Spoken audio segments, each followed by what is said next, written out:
오늘 말씀의 제목은 누군가를 축복할 때입니다. 성경을 보면 축복하라고 세운 사람이 하나님께서 복을 주실 수 있도록 기도하는 것이 하나님께서 사람들에게 복을 주시는 방법이었습니다. 민수기가 대표적인 말씀이죠. 민수기 6장 23절부터 27절까지 말씀을 보면 하나님께서 제사장에게 이렇게 당부를 합니다. 아론과 그의 아들들에게 말하 이르기를 너희는 이스라엘 자손을 위하여 이렇게 축복하여 이르되 여호와는 내게 복을 주시고 너를 지키시기를 원하며 여호와는 그의 얼굴을 내게 비추사 은혜 베푸시기를 원하며 여호와는 그 얼굴을 내게로 향하여 드사 평강 주시기를 원하노라 할지니라 하라. 그들은 이같이 내 이름으로 이스라엘 자손에게 축복할지니 내가 그들에게 복을 주리라 했습니다. 한 사람을 세워서 복을 빌어주면 하나님께서 그들에게 복을 준다. 근데 성경 전체를 보면 꼭 이렇게 제사장에게서만 축복을 받는 것은 아닙니다. 신약 성경 마태복음 10장 42절에 보니까 가난한 전도자나 또 사명자에게 냉수 한 그릇 대접하고 그 사람에게 축복 기도를 받아도 하나님이 복을 주시겠다 했어요. 또 출애굽기 20장 12절에는 부모에게 축복을 받으라 했습니다. 그러니까 부모가 자식을 축복할 수 있어요. 또 누가복음 14장 14절에 보면 그저 가난한 자들에게 고맙다라는 말 한마디만 들어도, 그러니까 뭔가를 이렇게 선을 베풀고 참 고맙습니다라는 말을 들어도 하나님 복을 주시겠다고 그랬거든요. 더군다나 욥기에 보면 욥기 42장에 보니까 욥이 친구들로부터 공격을 받잖아요. 근데 그 피해자였던 욥이 가해자였던 친구들을 위해서 또 축복을 합니다. 복을 빌어요. 그때 하나님께서 그 친구들에게 또 복을 주시는 장면이 나와요. 나를 핍박하는 자에게 내가 축복을 하면 그 사람에게 또 복을 준다. 또 사무엘상 26장에 보면 사울왕이 다윗을 죽이려고 할 때 다윗으로부터 은혜를 받잖아요. 그때 사울이 또 다윗을 축복하는 장면이 나와요. 원수에게서도 축복을 받을 수 있다는 것이 성경의 내용입니다. 그러니까 이 모든 내용들을 보면서 하나님이 저와 여러분에게, 우리에게 왜 지금 이 자리에 우리를 이끌어 주셨고 세워 주셨을까 생각을 해봤습니다. 우리가 교회 안에서, 또 가정 안에서, 우리의 사업장과 직장 안에서, 또 이웃과의 관계성 속에서 허락하신 우리의 그 삶의 자리에서 하나님은 우리를 통해 하나님의 축복이 흘러가도록 해야 된다. 즉 축복의 통로가 되어야 된다 그 말이죠. 저는 간절히 축원합니다. 여러분 오늘 송년주일인데 여러분의 삶을 통해서, 삶의 자리를 통해서 하나님이 여러분을 사용하셔서 하나님의 복이 여러분들을 통해서 이웃들에게, 다른 사람들에게 흘러가기를 간절히 축원합니다. 그러나 우리가 축복하는 것도 축복받는 것도 다 중요하지만 여기에 대해서도 우리가 성경적인 원리가 있다는 것을 알아야 됩니다. 오늘 본문 창세기 48장은 야곱이 요셉의 두 아들을 데리고 오라 해가지고 자기의 양자로 입양을 하고 축복하는 내용이에요. 우리가 오늘 이 본문을 보면서 그저 부모가 자식을 축복하는 내용이구나 라고만 볼 것이 아니라 축복에 대한 전체적인 어떤 성경적 원리를 우리가 깨달을 수가 있습니다. 그것을 함께 오늘 이 시간에 나누기를 원합니다. 자, 첫 번째로 우리가 누군가를 축복할 때에 하나님의 마음으로 축복을 해야 된다라는 것입니다. 1절 말씀을 보십시오. 1절에 보니까 이 일에 어떤 사람이 요셉에게 말하기를 내 아버지가 병들었다 함으로 했습니다. 야곱이 이제 나이가 많아지니까 병이 들었습니다. 그 소식을 요셉이 듣고서는 더 늦기 전에 아들들을 복을 받게 해야 되겠다. 그래서 두 아들인 므낫세와 에브라임을 데리고 아버지에게 갔어요. 두 아들들을 아버지에게 데리고 간 이유는 비록 이 자녀들이 애굽 여인에게서부터 얻은 아이들이지만 계속 살다 보면 애굽 사람처럼 취급이 될 수가 있잖아요. 근데 그렇게 되기를 원하지 않았습니다. 이 두 아들들도 자기 아버지 야곱에게서부터 축복을 받고 하나님을 믿는 믿음으로 살기를 원했다는 거예요. 믿음을 물려주기를 원했다는 것입니다. 그래서 요셉이 두 아들을 데리고 이스라엘에게, 야곱에게 갔습니다. 야곱이 이제 병이 들어서 누워있다가 요셉이 왔다고 하니까 힘을 내어서 침상에 앉습니다. 그리고 요셉에게 말을 하지요. 전능하신 하나님의 언약들을 회상합니다. 그리고 요셉이 애굽에서 나온 두 아들들을 루벤이나 시몬처럼 자기 아들로 입양합니다. 양자로 삼습니다. 자, 5절과 6절. 내가 애굽으로 와서 내게 이르기 전에 애굽에서 내가 낳은 두 아들 에브라임과 므낫세는 내 것이라.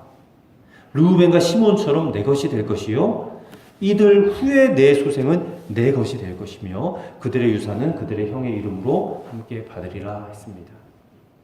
야곱이 요셉의 두 아들을 자신의 아들로 입양하는 선언입니다. 요셉의 두 아들들을 자신의 아들들과 같은 위치에 동등하게 지금 두고 있는 것입니다.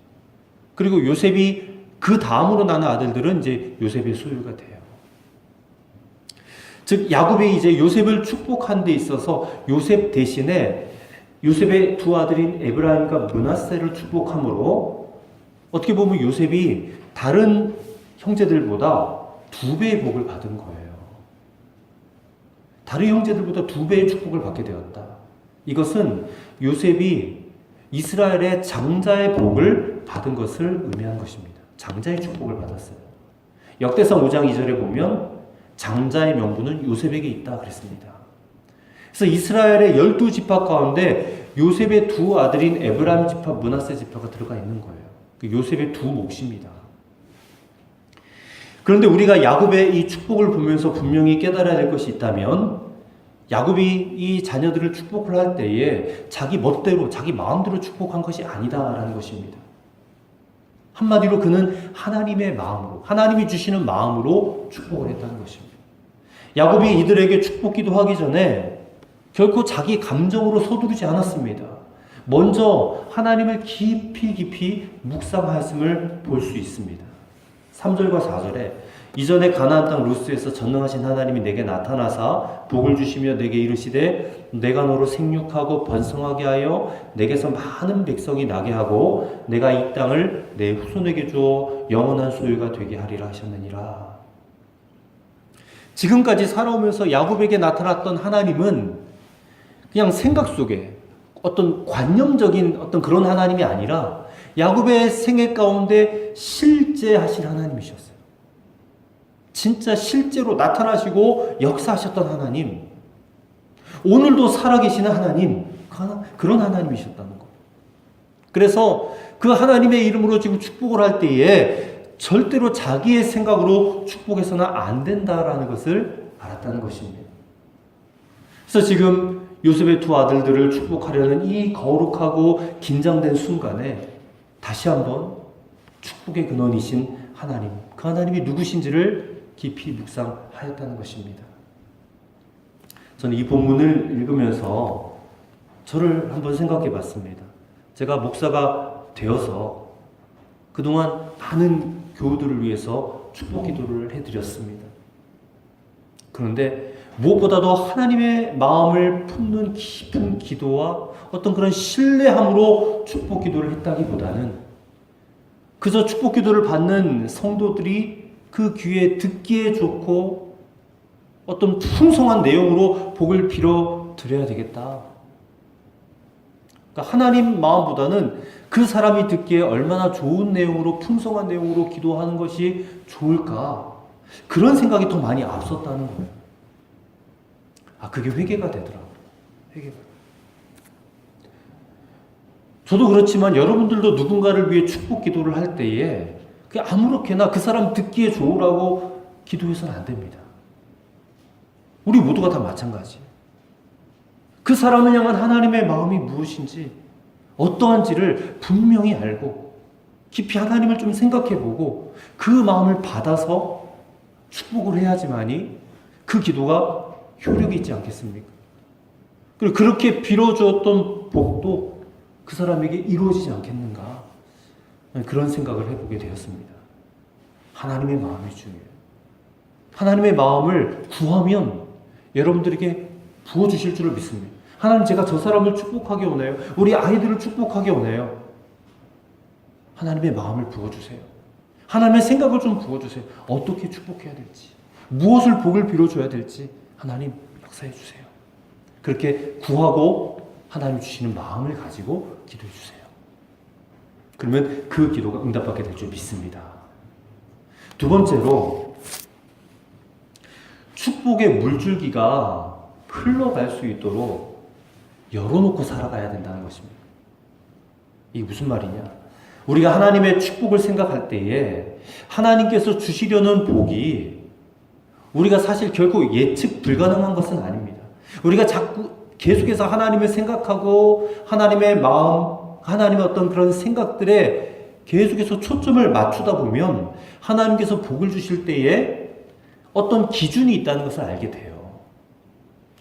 이제 다음 주에 창세기 49장에 가서 보면 야곱이 자손을 축복하기 전에 잠깐씩 과거를 회상하는 장면이 나오는데, 그것을 보면 하나님께서 왜 요셉에게 두 몫을 주셨는지를 깨달을 수가 있습니다. 한마디로 이제 본래 야곱의 장자였던 르우벤이 있지 않습니까? 이 르우벤은 장자의 그릇이 아닙니다. 근데 요셉은 장자의 그릇이었어요. 그냥 단편적으로 생각할 때 요셉은 애굽의 총리가 되었으니까, 우리 가족 다 먹여 살리게 되었으니까, 성공했으니까 장자의 축복을 받아도 되고 두 아들의 몫을 받아도 되는 것인가? 그런 게 아니라는 것입니다. 역대상 5장 1절 2절에 보면 이런 말씀이 나옵니다. 이스라엘의 장자 르우벤의 아들들은 이러하니라. 르우벤은 장자라도 그의 아버지의 침상을 더럽혔으므로 장자의 명분이 이스라엘의 아들 요셉의 자손에게로 돌아가서 족보의 장자의 명분대로 기록되지 못하였느니라. 유다는 형제보다 뛰어나고 주권자가 유다에게서 났으나 장자의 명분은 요셉에게 있으니라 했습니다. 사실 르우벤은 장남으로서 그동안 고생 많이 했어요. 나름대로. 그런 고생은 했지만 이 장자의 축복에서부터 밀려나게 된 것은 다름 아니라 자기가 해야 할 일을 제대로 하지 못했을 뿐만 아니라 이 도무지 장자로서 하지 말아야 될 그런 짓을 했다는 것이에요. 아버지의 침상을 더럽혔다라는 것은 그의 서모가 있지 않습니까? 배달한 어머니인 비라와 통간을 했어요. 또 세겜 부족 잔인하게 살해할 때에 거기에 동조했고, 장남으로서 그를 말려야 되는데 말리지 않았다는 거예요. 동생 요셉을 애굽으로 팔아넘길 때도 좀 장남으로서 권위 있게 해야 되는데 그렇게 하지 못하고 우유부단했다는 거예요. 적극적으로 해야 될 때 하지 못하고 또 말려야 될 때 말리지 못하는 그런 모습들, 그리고 자신의 육적인 어떤 그런 욕심을 따라 잔머리를 굴리며 살았던 것, 그게 이제 야곱에게 깊이 새겨져 있다는 거예요. 만약에 막내 동생이 막 그러했다면 그런 대로 이해가 되겠지만, 장남이 그랬다고 했을 때는 이게 좀 문제가 되는 것입니다. 장자는 그냥 권세만 누리는 자리가 아닌, 장자는 책임지는 자리입니다. 책임지는 자리. 요셉을 생각해 보십시오. 요셉은 일평생 동안 자신의 유익을 구하지 않았어요. 그는 자신의 감정대로 행하지도 않았습니다. 그리고 총리가 되었을 때도 자기 원함 풀려고 하지도 않았습니다. 그는 오직 하나님만 생각했어요. 하나님을 위해서, 그리고 자신의 온 가족을 위해서, 형제들을 위해서 자신을 희생한 사람이에요. 창세기 50장 21절의 말씀을 보십시오. 50장 21절에 당신들은 두려워하지 마소서, 내가 당신들과 당신들의 자녀를 기르리이다 하고 그들을 간곡한 말로 위로하였다 했어요. 이게 요셉의 본심 아닙니까? 요셉은 야곱처럼 장자의 축복을 갈망했던 사람도 아니에요. 그는 그저 야곱의 11번째 아들이었을 뿐이었습니다. 하지만 그 마음과 삶의 자세, 태도는, 그릇은 장자였어요. 그래서 그에게 장자권이 넘어간 것입니다. 여러분, 장자의 축복은 그릇이 준비된 대로 흘러갈 수 있는 거예요. 우리 마찬가지입니다. 하나님, 저와 여러분이 예수 믿고 거듭나서 이 땅에 살 때에 찌질하게, 가난하게, 그렇게 없이 살게 하기를 원하지 않았어요. 하나님, 우리가 복받고 살기를 원하십니다. 그런데 오늘날 왜 많은 그리스도인들이 예수님을 그렇게 잘 믿으면서 왜 복되게 살지 못할까? 그거는 축복의 물줄기를 스스로 막아버렸기 때문에 그래요. 여러분, 오해하지 말아야 될 것은 이 축복의 물줄기라는 것은요, 들어오는 물줄기가 아니라 나가는 물줄기예요. 이 나가는 물줄기가 꽉 막혀 있다는 거예요. 이게 열려 있어야 되는데 열려 있지 않고 그냥 막혀 있으면 하나님께서 계속 축복을 부어주시지만 그 축복의 물줄기가 고여 있어요. 그리고 자꾸 고여 있으면 얼마인가 그게 썩어지고 냄새가 나고 악취가 나는 그런 죽은 옥수처럼 되어버린다는 것입니다. 축복의 물줄기, 이 축복의 통로를 그리스도인들이 막고 살고 있다는 거예요. 세상 사람들 많은 부모들이 자식들에게 재산 물려주려고 애를 쓰고 있습니다. 내가 이제까지 겪은 고생이 있는데 내 자식들에게는 이 고생을 물려줄 수 없어. 그런 심정으로 이 땅의 부모들은 자식을 위해서 그렇게 헌신을 해요. 근데 그렇게 상당한 재산과 물질을 유산으로 물려주었어요. 자녀들에게. 근데 그런 자녀들 가운데 아주 잘된 사람은 그리 많지 않습니다. 오히려 그것이 축복이 되기보다는 그 자녀에게 저주가 된 경우를 훨씬 더 많이 볼 수가 있습니다. 부모가 물려준 어마어마한 그 재산 때문에 형제들지간에 원수지간이 되어버린 경우도 우리 주변에서 종종 볼 수 있어요. 여러분, 축복의 물줄기가 왜 끊어질 수밖에 없을까? 그 이유가 무엇이겠습니까? 물줄기를 열어놓고 살지 않기 때문에 그래요. 근데 왜 열어놓지 못하는가? 그건 분명합니다. 예수 이름을 진짜 믿지 못하기 때문에 그래요. 하나님께서 우리에게 친히 독생자를 주셨어요. 독생자를 주셨다는 것은 사실 모든 것을 다 받은 것이나 진배 없는 것입니다. 하나님 이 세상 천지 모든 만물의 주인이시잖아요. 근데 그 중에 가장 귀한 것이 바로 독생자이신데 그 독생자를 아낌없이 내주셨다는 것은 사실 모든 것을 다 주신 거예요. 우리는 그 독생자의 십자가의 희생, 죽음으로 말미암아 구원받은 성도예요. 그리고 사실 우리는 모든 걸 다 받은 자들 아닙니까? 예수님을 받았는데 그 예수님을 통해서 하나님의 은혜를 받았어요. 하나님 우리에게 주시는 가장 놀라운 축복인 구원을 받았습니다. 우리가 그것을 품고 그냥 가만히 있으면 축복의 물줄기를 막아놓는 거예요. 이 물줄기를 흘러가도록 열어놔야 되는데 그를 품고 있으니까, 그냥 막고 있으니까 예수님이 내 안에서 그냥 가만히 계실 수밖에 없는 거죠. 르우벤을 비롯한 형들과 요셉, 그 두 부류의 차이가 바로 여기 있습니다. 요셉은 자신이 신뢰하고 믿고 의지하는 하나님 그 한 분만으로 언제나 만족했어요. 그 일생을 쭉 되짚어 보세요. 보디발의 집에서, 감옥에서, 또 애굽의 총리의 자리에서 사실상 위치나 자리들은 달라졌지만 그에게 달라진 건 아무것도 없었어요. 그는 언제나 하나님의 중심이었습니다. 그러나 요셉의 형들은 어땠습니까? 항상 부족했어요. 그렇기 때문에 질투와 욕심과 두려움으로 일평생을 살아왔단 말입니다. 환경이나 여건이 문제가 아니에요. 이건 믿음의 차이였습니다. 믿음이 달랐기 때문에. 그 믿음의 가장 중요한 부분은 정말 그 믿음을 주시는 그 하나님 한 분만으로 정말 만족하며 사는가. 사랑하는 여러분 모든 것에 다 만족하십니까? 아멘이시면 여러분 예수님을 분명히 믿으시는 것입니다. 우리가 예수님 안에서 받은 은혜가 엄청납니다. 여러분 영적인 눈이 열려져 있으면 그것을 볼 수가 있습니다. 아직 가려져 있으면 정말 그것을 볼 수 있게 되기를 축복합니다. 다윗이 그것을 보고 뭐라고 고백했어요? 우리가 너무나 잘 아는 시편 23편 말씀, 여호와는 나의 목자이시니 내게는 더 이상 부족한 게 없습니다. 하나님 안에서 부어지는 그 엄청난 축복을 볼 수 있었기 때문에 하나님 나의 목자이시기만 하면 나는 더 이상 부족한 게 하나도 없어요. 그 시편이 어떤 상황에서 지어진지 여러분 안다면 깜짝 놀라실 거예요. 한치 앞도 모르는 캄캄한 미래가 보이지 않는 사울왕의 추격에 그 목숨이 그냥 간당간당 그 위기의 순간에 여호와는 나의 목자이시니 내게 부족함이 없습니다. 그런 고백을 합니다. 오늘 예수 그리스도 안에 있는 저와 여러분의 고백이 되어야 해요. 예수님 우리에게 보내주시고 그 예수님을 통해서 우리에게 부어주시는 하나님의 놀라운 은혜가 여러분의 삶 가운데 풍성하게 정말로 드러나 보여지시게 되기를 주의 이름으로 축원합니다. 세 번째로 내 생각과 다를지라도 하나님 편에 서기로 결단할 때에 진정한 축복이 따라온다는 것입니다.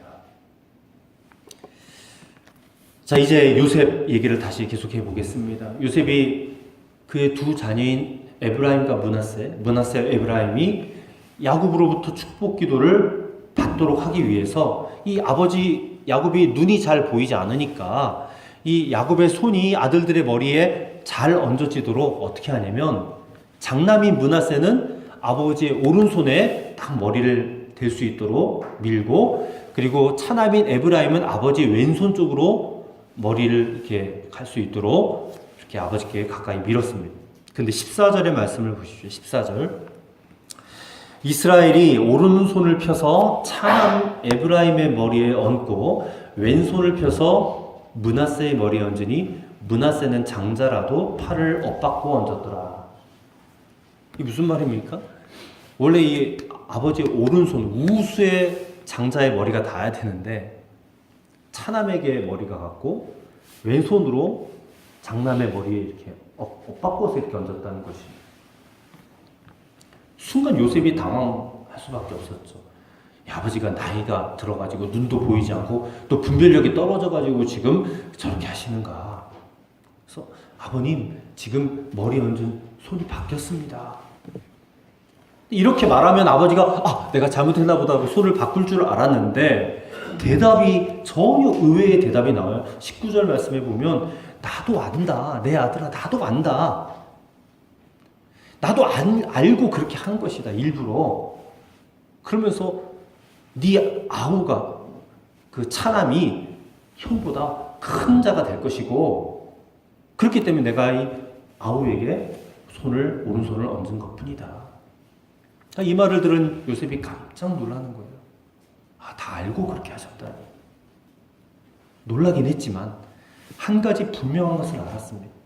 지금 아버지 야곱이 하고 있는 이 모든 행위가 절대 이게 정신이 오락가락한 상황 가운데 하는 행동이 아니라 대단히 총명한 상태에서 하는 것이고 영적으로도 굉장히 예민한 상태에서 성령의 역사와 인도하심 속에서 이루어지는 사건이구나.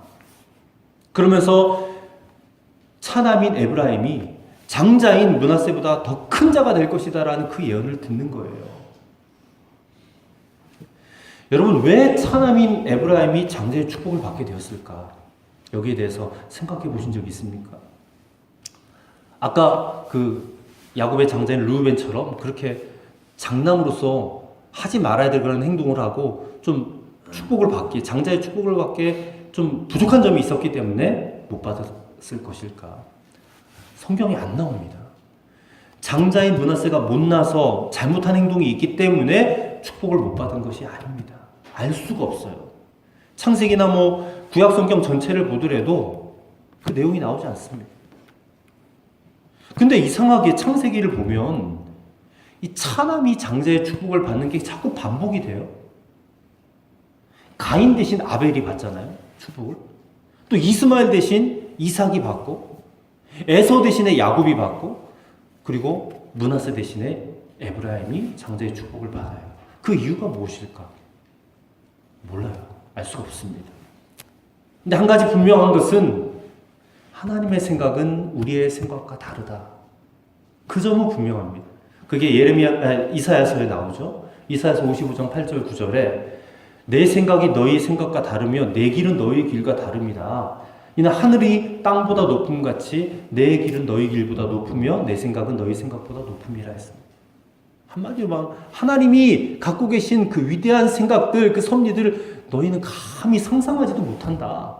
생각지도 못한다. 그런 얘기거든요. 그러니까 우리가 이 부분을 볼 때에 하나님의 그 생각을 우리가 다 이해할 수는 없지만 사실 그것이 우리의 인간의 한계고 우리와는 너무나도 차원이 다른, 차원이 높으신 그 하나님의 뜻과 생각을 인정하지 아니할 수가 없는 거예요. 하나님의 뜻은 정말 높으신 뜻이에요. 에브라임을 택하신 하나님의 이 높으신 뜻, 이 주권적인 선택과 섭리, 우리 인간적인 생각으로는 장남이 므낫세가 축복을 받아야 된다는 그 인간적인 어떤 상식과 생각을 뛰어넘으신다는 거예요. 하나님은 모든 것을 아시는 분이시잖아요. 당신의 주권대로 사람을 선택하실 수 있고 세우실 수 있는 분이잖아요.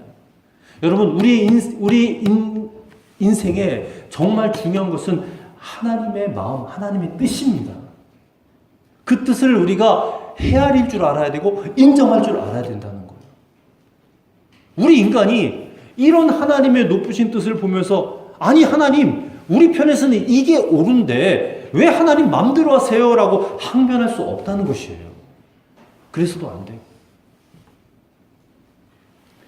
중요한 것은 이 말씀을 읽는 우리의 태도입니다. 성경은 그렇게 기록이 되어 있고 우리는 우리의 삶 속에서 어떻게 할 것인가? 우리 마찬가지예요. 하나님의 높으신 뜻을 인정해야 됩니다. 그리고 어떤 상황 속에서도 하나님 편에 서겠다라는 결단이 있어야 된다는 거예요. 므낫세가 장자의 축복을 받지 못하는 거 보면서 요셉은 사실 적잖이 실망이 되지 않았겠습니까? 마음도 상했을 거예요. 근데 성경 보니까 요셉의 그런 감정 상태에 전혀 나오지 않아요.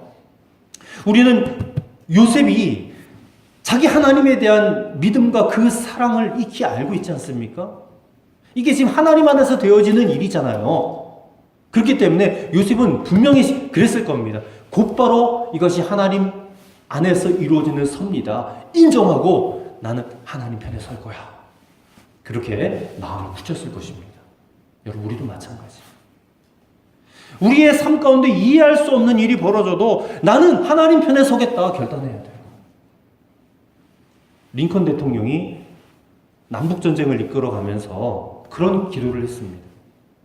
하나님이 우리 편 되게 해달라고 기도하지 말고 우리가 하나님 편 되게 해달라고 기도해야 되겠습니다. 그런 기도를 했어요. 무슨 말입니까? 하나님 편에 선 자야말로 하나님 마음에 합한 자가 되는 것이에요. 그리고 그런 사람만이 진정한 하나님의 축복을 받게 될 것이다라는 사실이에요. 다윗이 사도행전에 보니까 다윗이 하나님 마음에 합한 자다라는 평가를 받았잖아요. 근데 언제 그런 평가를 받았는지 아십니까? 언제? 다윗이 그런 평가를 받게 된 것은 시편 78편 70절 72절에 보니까 또 그의 종 다윗을 택하시되 양의 우리에서 취하시며 전양을 지키는 중에서 그들을 이끌어내사 그의 백성인 야곱 그의 소유인 이스라엘을 기르게 하셨더니 이에 그가 그들을 자기 마음의 완전함으로 기르고 그의 손의 능숙함으로 그들을 지도하였도다. 그렇게 표현하고 있어요. 하나님은요, 다윗이 목동일 때, 양치는 목동일 때에 이미 이스라엘의 목자가 될 사람으로 점 찍어서 택하셨다고 했어요. 그때 하나님 마음에 합한 자가 되었어요. 무슨 말이에요? 아무도 보지 않아요. 누구도 보지 않는 그런 양 치는 거예요. 들판에서 양 치는 그 모습을 하나님이 주목해서 보셨다는 거예요. 근데 어떻게 양을 치느냐? 자기 마음의 완전함으로 양들을 돌봤대요. 자기 마음의 완전함. 그것이, 그 모습이 다윗이 나중에 위대한 사건이었던 골리앗 앞에 섰을 때 그게 나오지 않았습니까? 살아계신 하나님의 이름이 지금 골리앗의 그 셋째 혀로 모욕을 당하고 있는 것 도저히 견딜 수가 없어서 부들부들 떨었잖아요. 그만큼 그는 하나님 편에 섰던 자예요. 여러분, 하나님 편에 서 계십니까? 아니면 여전히 하나님 내 편 되게 해달라고 그렇게 떼를 쓰고 있지는 않습니까? 여러분, 우리가 내 생각과 내 마음이 옳다고 여기는 것을 여전히 하나님 앞에 주장하고 있다면 여러분, 하나님 편에 서 있는 게 아니라 하나님을 자꾸만 내 편으로 되게 만들려고 하시는 거예요. 우리가 그저 열심히 신앙생활을 한다고 해서 다 하나님 편에 서 있는 게 아닙니다. 제가 이렇게 여기서 설교를 하고 있으니까 하나님 편에 서 있는 것입니까? 아닐 수도 있어요. 여러분이 성가대나 교회학교 교사나 뭐 차량 운행이나 주차 안내로 열심히 봉사를 하고 있으니까 하나님 편에 서 계시는 것입니까? 아닐 수도 있어요. 여러분이 예배 열심히 참석하고 새벽기도 열심히 나와 앉아 있으니까 하나님 편에 서 있는 것입니까? 아닐 수도 있습니다. 하나님과는 전혀 상관없이 내 소견과 판단에 옳은 대로만 행동하는 것, 그것 가지고 하나님 편에 서 있다고 할 수 없는 것이에요. 저는 목사고 설교하는 사람입니다. 제가 설교하는 목적이 성도들에게, 교우들에게 저 목사님 설교 참 잘하셔. 어떤 그런 인기를 끌기 위하여 제가 설교를 하고 있다면 저는 하나님 편에 서 있는 사람이 아닙니다. 저의 유익과 만족을 추구하는 사람이죠. 아주 훌륭하고 고상한 찬양으로 많은 사람들을 감동시키는 그런 성악가나 그런 찬양 인도자가 있어요. 근데 그렇게 해서 그 사람들을 감동시킨다 할지라도 그것이 하나님의 영광보다는 자기가 어떤 그 분위기를 만끽하고 싶어서 즐기고 느끼기 싶어서 하는 찬양이라면 그거 역시 하나님 편에 서 있는 것이 아닙니다. 새벽에 나와서 열심히 기도하시는 분들, 정말 하나님 앞에 심정을 통하는 기도가 아니라 그냥 내가 새벽기도 이렇게 열심히 다니는 사람이야, 누군가에게 보이기 위한 목적으로 나오신다면 그것도 하나님과는 아무런 상관이 없는 행위인 것이에요. 그런데 오늘날 그런 일들이 심심치 않게 벌어진다는 거예요. 열심히 예배 나오고 열심히 기도하고 열심히 교회 봉사하는데 사실상 하나님의 나라를 위하여 섬기는 것이 아니라 자기 목적과 야망을 위해서 움직일 때가 많다는 것입니다. 여러분, 우리가 정말 영적으로 깨어 있어야 될 이유가 여기 있습니다. 영적으로 깨어 있지 않으면 우리가 그렇게 될 수밖에 없어요. 정말 하나님의 일을 하기 원하신다면 이런 영적인 민감함이 여러분 있으셔야 됩니다. 혹자는 누가 므낫세가 될 건가, 누가 에브라임이 될 건가에 관심이 많아요. 근데 사실 우리는 그럴 필요도 없어요. 우리에게 그건 중요하지 않습니다. 우리는 다만 내가 어떻게 하나님 편이 될 수 있을까에 대해서 관심을 가져야 됩니다. 이게 훨씬 더 중요하기 때문에 그런 자에게, 하나님 편에 서 있는 자에게 오늘 20절 말씀처럼 하나님께서 에브라임 같고 므낫세 같은 복을 허락해 주실 줄 믿습니다. 어떤 분은 에브라임의 복은 하늘의 신령한 복이고 므낫세의 복은 땅의 기름진 복이다, 이렇게 설명을 해요. 정말 그게 맞다면 그 두 복, 하늘의 신령한 복과 땅의 기름진 복을 누가 받을 수 있겠습니까, 여러분? 하나님이 그 복을 누구에게 주시겠습니까? 하나님 편에 서 있는 자에게 주시지 않겠어요? 여러분 모두가 에브라임 같고 므낫세 같은 복을 받으시기를 주의 이름으로 축원합니다. 사랑하는 성도 여러분, 이제 2018년도 내일 송구영신 예배 끝으로 이제 역사의 뒤안길로 사라지게 됩니다. 그러나 제가 여러분들을 위하여 정말로 빌고 싶은 축복이 있어요.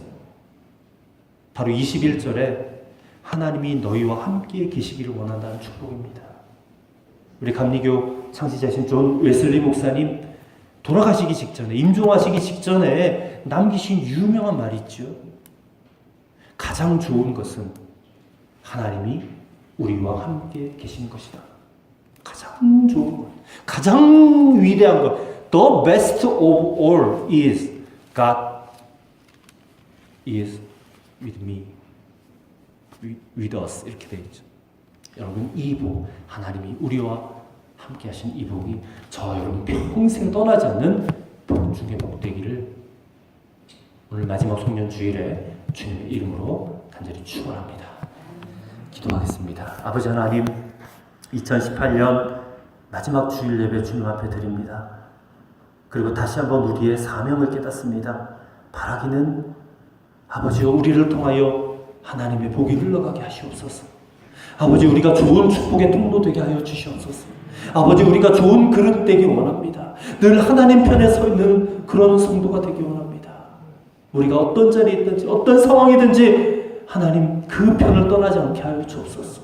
우리에게 부어주신 이 놀라운 예수 그리스도의 믿음으로 말미암아 받은 구원의 축복이 우리를 통하여 잘 흘러갈 수 있는 진정한 그리스도인들이 되게 하여 주시옵소서. 우리 주 예수님의 이름으로 간절히 기도드리옵나이다. 아멘.